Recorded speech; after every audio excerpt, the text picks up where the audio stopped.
The Virginia State Legislature is back in session and taking on controversial issues like marriage and gender equality right out of the gate. Two constitutional amendments are in the spotlight. The first is the Virginia Marriage Amendment, which defines marriage as between a man and a woman. Lawmakers will vote to repeal that. The second amendment is the proposed Equal Rights Amendment that addresses gender equality. Among other things, critics contend it could force taxpayers to pay for abortions, lead to gender-integrated prisons, and strip some churches of their tax-exempt status. Our next guest is vehemently against that measure. Victoria Cobb is the president of the Family Foundation, and she joins us now. Thanks so much, Victoria, for being with us. Thanks for having me. Victoria, what else could this Equal Rights Amendment do if it is passed? Well, Virginia has become ground zero for this national debate over whether we would add the Equal Rights Amendment to the U.S. Constitution. So what's happening here in Virginia has great impact on the nation. And although this should be a legally dead issue, the deadline came and went for ratification back in 1982. Those on the left have revived this as a measure to achieve so many of the liberal social policies that they would like to see, such as taxpayer-funded abortion. Also, we have grave concerns over the privacy battles that are happening in states with bathrooms, showers, locker rooms, the things where we talk about whether sports can really be separated by men and women and be able to have their own leagues and domestic shelters. And in particular, we have concerns for churches. Our concern is that there are some places of worship, some theologies that don't have women clergy. And we have grave concern that if a strict scrutiny standard were to be applied to everything when it comes to whether genders are equal in this language, in this way, they almost have to be the same. And that really concerns us about things like the tax-exempt status for churches. You say it could also increase car and life insurance for women. Can you explain that a little bit more? Well, there's just a lot of places where at the state level, various states have set into place laws that recognize differences between men and women in actuarial tables and all sorts of things. Women and men are fundamentally different. That doesn't mean we are unequal. It simply means that we should be allowed to understand those differences and account for those differences. And we do that in places like insurance in particular, where lifespans are different, driving, everything. We have allowed those to be understood in our society, and this Equal Rights Amendment simply says, no, in order to be equal, we have to be the same. And that may have been the concept in the 1970s, but we are in the 21st century. We can embrace womanhood, and we can have equality, and we do in every area of the law without having to have sameness. What's the likelihood of it actually passing?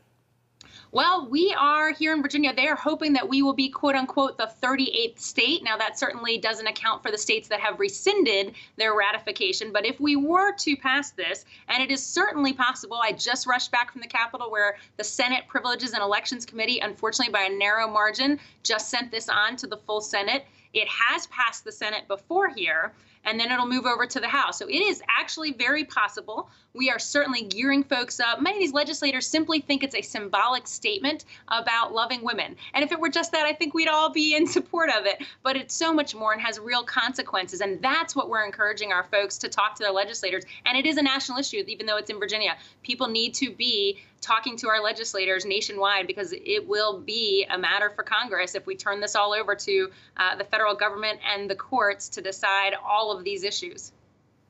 Victoria Cobb with the Family Foundation. Thank you so much for being with us today, Victoria. Thanks for having me. When we come back, how one ministry is working to help pull people out of poverty.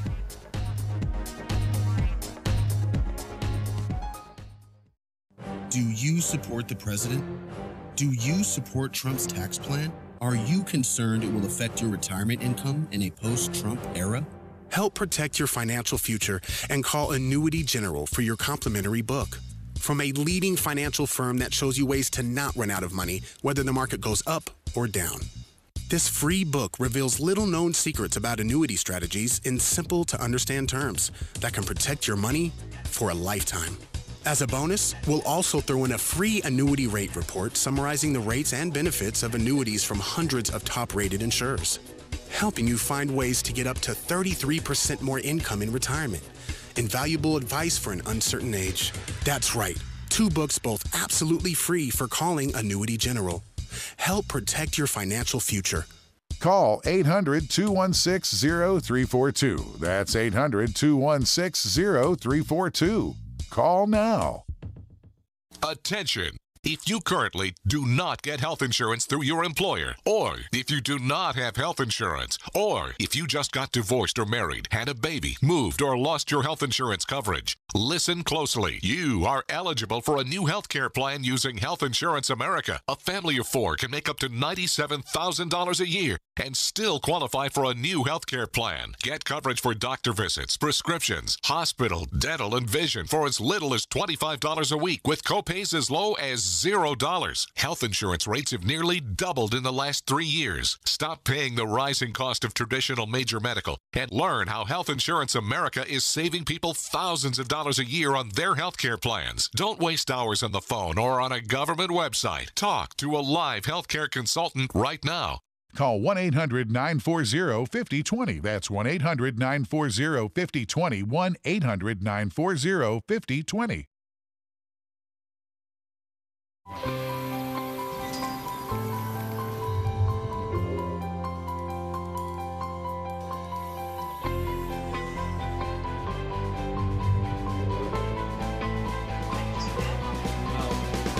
I am Regent's first ROTC graduate student.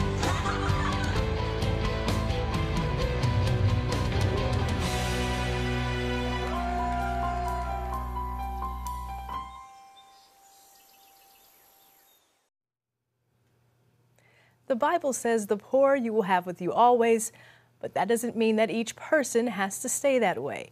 So people across the city in the state of Washington are banding together to help lift some of the poorest people out of poverty permanently. As Paul Strand reports, it could be a model for the nation. My bike recently busted here in Vancouver, Washington, and a friend said you need to take it to Wheel Deal's Bike Shop because they're doing something decidedly different. I said, just how different can it be?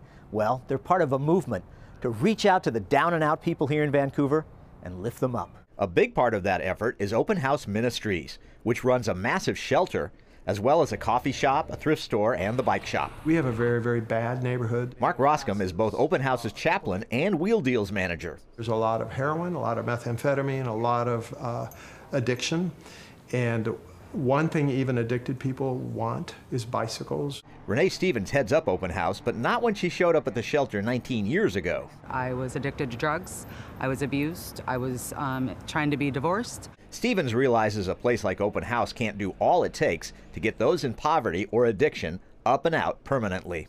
Experts in each field need to collaborate together for one good common cause. In Vancouver, people in food, health, housing, banking, training, and educating, or even just volunteering, are working side by side to pull folks out of poverty and dire need. Like Matt Edmonds, New Heights Church asked this. Who are the least, the last, and the lost? And that group of individuals often find themselves uninsured. So let's open up a free clinic for the uninsured. Edmonds himself is at the Clark County Food Bank, working with some 40 pantries and agencies, thousands of volunteers, as well as with many area grocery stores, which donate about 2 million pounds of food a year. We find food without a home and get it to homes without food. But the food bank also teaches people in those homes how to shop wisely, budget effectively, and cook healthier, less expensive food. And it's operating a pantry in a row of places, all trying to lift up Vancouver's down and outers. The Lighthouse Credit Union is offering financial services and banking services to people in poverty. Right next door is our food pantry offering food assistance to people in poverty. Right next door is a housing ministry that's offering housing assistance to people in poverty. And this kitchen next to that will soon be a training school for some of those people to become chefs and cooks. Brett Bryant is a banker who's helping Lighthouse Credit Union change the lives of its low-income customers, training them how to budget and use money and credit wisely. You start seeing transformation in people's behaviors. All these places and volunteers are working together just to help others. These type of collaborations can and ought to be happening, not just here in Clark County, but across our nation. Well, the thing is, that takes a lot of sacrificing and a lot of volunteers. Maybe you're one of those volunteers. Edmund says those he works with get blessed richly. They walk away saying, man, I feel filled up. Watching people kind of transform from a place of no hope and despair to a place where they say, you know, I might have a future after all, is thrilling to me.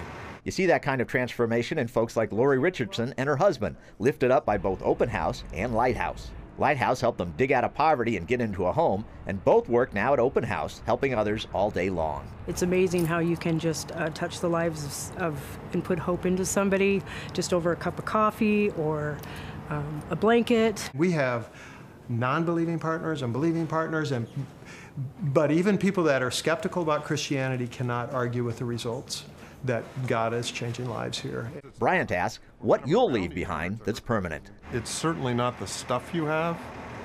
It's the legacy you leave. It's the impact you leave. It's the ripple that goes through the following generations. And so this is some of the most permanent work I've ever done. When you're helping a street person out, helping them out of addiction, helping them out of poverty, you're not just helping that one person, but their children and their grandchildren, and the ripples go on and on. Paul Strand, CBN News, reporting from Vancouver, Washington. It's an uplifting story. That's going to do it for tonight's Faith Nation. We'll see you tomorrow.